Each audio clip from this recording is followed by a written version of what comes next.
matchup in college football this weekend. Georgia hosts Alabama in Athens. Georgia hasn't won a national title in 35 years despite a wealth of talent coming through the program.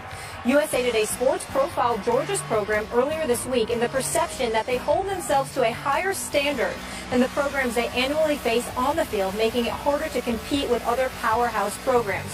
Richard Tucker, a member of Georgia's Board of Regents and a prominent supporter of the Bulldog program, had this to say. I think as a rule, our fans are somewhat disappointed we haven't achieved championships. But also, as a rule, I think they're by and large immensely proud of what we have done. I'll take any day, any time, the way Coach Mark Richt coaches, what he believes in, and how he runs his program. Where we are based on that, I'm very satisfied. What would it take to get to that next level? We may get there under those guidelines. We may set the standards for how programs should be run. Richt calls the higher standard of conduct the Georgia way. Regardless, how much pressure is on Mark Richt to get the win this weekend, Stephen A.? I think there's immense pressure on him. I think they're like 17-23 going against top 15 opponents in his career, if I remember correctly. Obviously, they don't have a national championship in quite a long time, spanning 20 years. Florida and Florida State has one, LSU, Alabama, of course. The list goes on and on. Auburn has captured one. I mean, you just look at the landscape evolving around him when you consider the fact that Georgia is such a hub for young marquee talent, and Alabama, that's one of its main recruiting grounds. And you're Georgia with the talent that you have at your disposal. It comes a point in time where Mark Richt has to step up and simply get it done. And the fact of the matter is that hasn't happened as of yet. They are the favorites tomorrow afternoon. They should win this game against Alabama. When you got Nick Chubb, when you got Lambert playing at quarterback the way that he's been playing, Skip, and he's been very, very impressive. You look at Malcolm Mitchell, you got an experienced wide receiver. You look at those two outside linebackers on the defensive side of the ball that really can get after the quarterbacks, and Leonard, I believe, in Jenkins. And you know, the bottom line is this.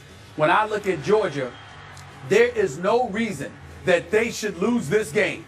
They should win this game tomorrow, because I'm not high on Coke at Alabama. I don't think they have a quarterback. I think all they have is Derrick Henry, for crying out loud, on the offensive side of the ball, particularly with Amari Cooper being gone. And obviously, even though they're strong, Georgia, at their outside linebacker spot, they're a little bit thin at the inside linebacker spot because of some departures. So that means that Derrick Henry should be able to run the ball effectively and do some damage. I'm just of the mindset, however, that Georgia is deeper. They have better all-around talent, meaning on both sides of the ball. They're on their home turf. They should win, but I'm of the mindset, Skip, I'm still going with the Tide. Roll Tide! And here's why.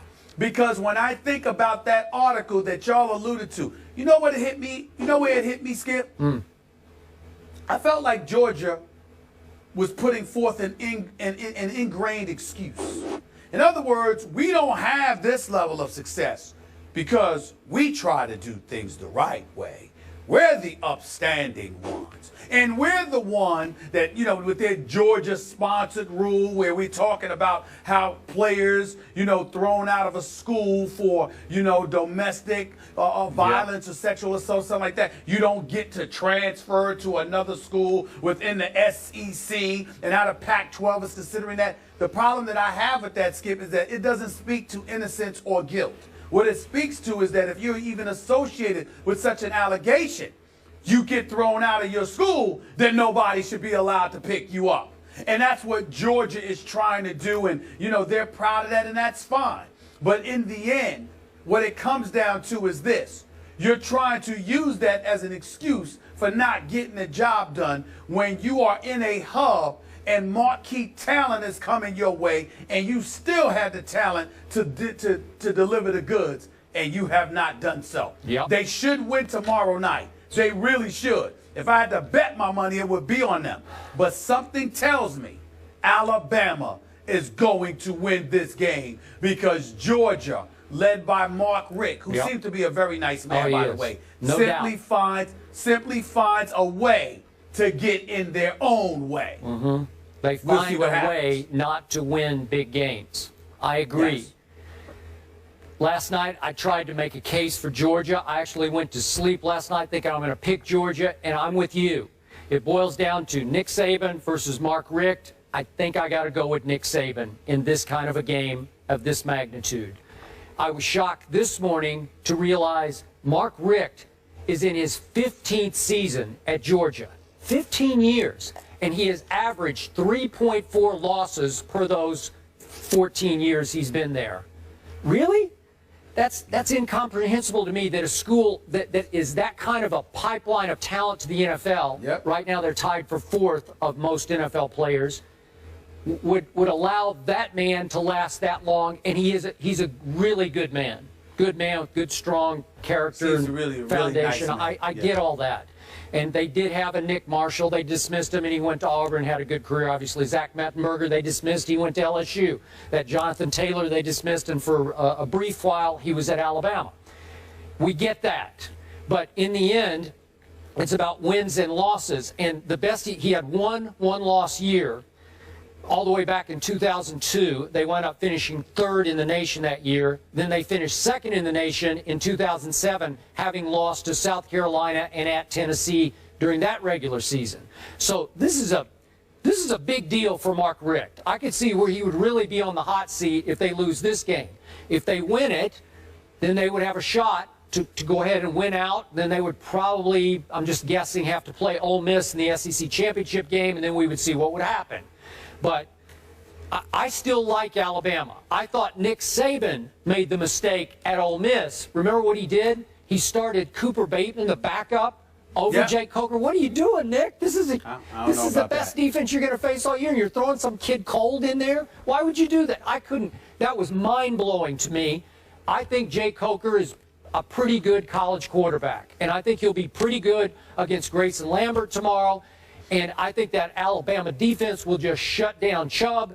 And it's like a meat and potatoes sort of offense that is made to order for Alabama to have for lunch and dinner, actually.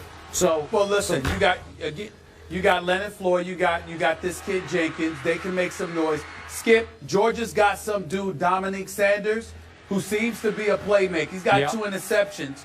You know, he's got 2 interceptions already in return, both, combined for 121 yards. He seems to be a difference maker on the defensive side of the ball. We'll see what Georgia is capable of doing. But in the end, I think it comes down to Derrick Henry's ability to run the football on Georgia in the inside, okay? Yeah. Because you know those outside linebackers will get to Coker or Bateman. You just got to believe that will happen. Whether it's Leonard Floyd or Janoris Jenkins, you got to believe that one, or Jordan Jenkins, you got to believe that one of them are going to get to him. But on the inside, running between those tackles, I think Derrick Henry could do that. If he can run right, I don't think Nick Chubb, as great as he is going to be able to do that against Alabama's defense. Nope. I don't see that happening. So, again, to me, if you're going to beat Alabama, you've got to beat it with Lambert throwing the football, all right? And you've got to neutralize their running game in the process. The combination of those 2 things happening to Nick Saban in a game like this, I can't bet my money on it. I just can't do it. I can't do it. 3-1 Alabama is a 2-point underdog on the road against undefeated Georgia. That game Saturday, 3:30 Eastern. We will all be watching. Bart Scott went in on Tom Brady. Wait till you hear what he had to say about Brady off the field. That's next. Can't wait.